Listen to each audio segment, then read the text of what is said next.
Je suis Vincent Rossa, prêtre du diocèse d'Annecy. Je suis prêtre depuis 2006. Je suis rentré au séminaire en 2000.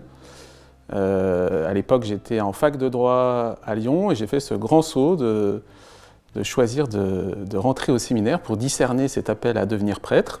Et aujourd'hui, voilà, 20 ans après, eh bien, je suis curé. J'ai deux belles missions, curé à Frangy et à Seyssel, les paroisses Saint-Jacques et Saint-Vincent, où je partage cette mission avec le Père Nestor et bien sûr les équipes pastorales. Et deuxième mission, dans le diocèse, j'accompagne la pastorale des jeunes et des vocations.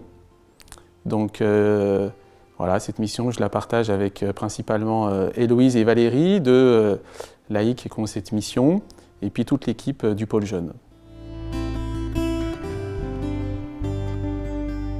C'est un processus qui s'est fait progressivement dans ma vie.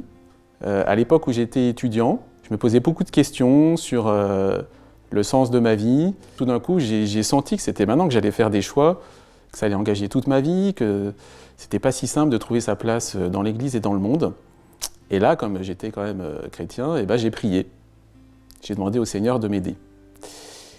Et à partir de là, je me suis rendu compte que je demandais au Seigneur de m'aider, mais qu'au fond, est-ce que je lui laissais vraiment les moyens de m'aider?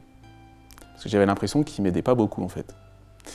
Et je me suis dit, il faut que tu sois cohérent, Vincent. Si vraiment tu veux construire ta vie avec le Seigneur, si c'est lui qui va te montrer le chemin du bonheur et t'aider à trouver ta place dans ce monde, et ben en fait, il faut lui laisser les moyens. Et donc, j'ai réalisé que je n'avais pas fait ma confirmation, par exemple. Donc j'ai commencé un parcours confirmation. Ensuite, je vivais ma foi, mais de manière assez seule, assez solitaire.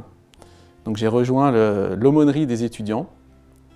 Et là, ça a été le début d'un processus de redécouverte de l'Église, de découverte aussi de qui j'étais vraiment.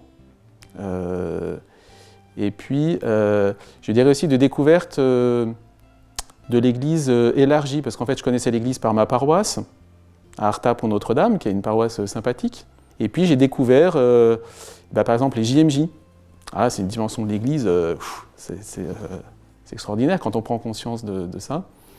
J'ai découvert l'Église aussi dans ses différentes facettes. L'aumônerie étudiante à Chambéry, à l'époque, était assez tournée vers la communauté du chemin neuf. Donc j'ai fait des week-ends à Hautecombe. J'ai découvert aussi l'Église qui nous accompagne dans la foi avec les retraites à la Flatière, par exemple, ou dans d'autres monastères. Et puis j'ai découvert aussi l'Église du ciel, que je ne connaissais pas tant que ça. Donc ça, c'est l'aide et l'accompagnement des saints.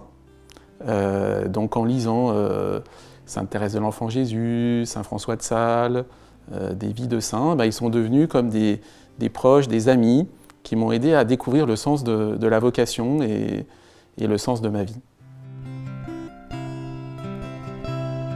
Alors ce qui fait ma joie d'être prêtre aujourd'hui, c'est d'abord la joie de vivre, puisque en fait c'est ma vie. Donc je sens que le fait d'être prêtre me correspond, ce qui n'était pas gagné au début, parce que je me sentais attiré par devenir prêtre, mais je me disais, est-ce que je vais pouvoir trouver ma place, comment je vais vivre ce célibat, cette consécration. Et puis, c'est un condensé de joie. C'est pas facile à répondre comme ça à cette question, parce que être prêtre, c'est ma famille. Dire à quelqu'un, mais quelle est la joie de votre famille? C'est immense comme question. La joie du couple, la joie avec mes enfants. Être prêtre, c'est mon travail. Donc, je fais un travail qui me plaît énormément. Le côté matériel de la vie de prêtre, il est varié, il est passionnant, c'est une aventure. Ce qui fait ma vie de prêtre, c'est mon engagement en Église. Donc beaucoup de chrétiens sont très heureux de ce qu'ils vivent en Église.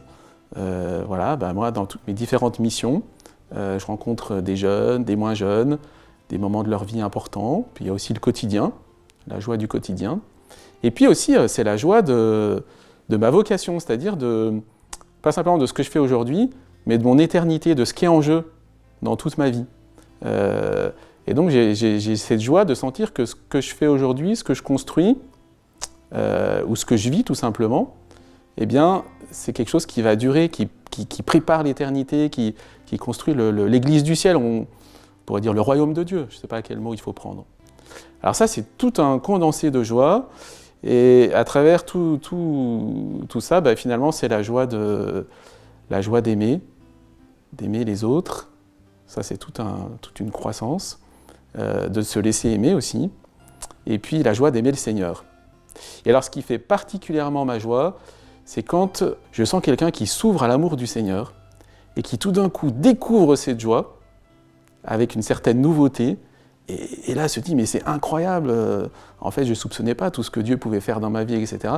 Et là je sens un peu comme Jésus quand il tressaille de joie sous l'action de l'Esprit Saint.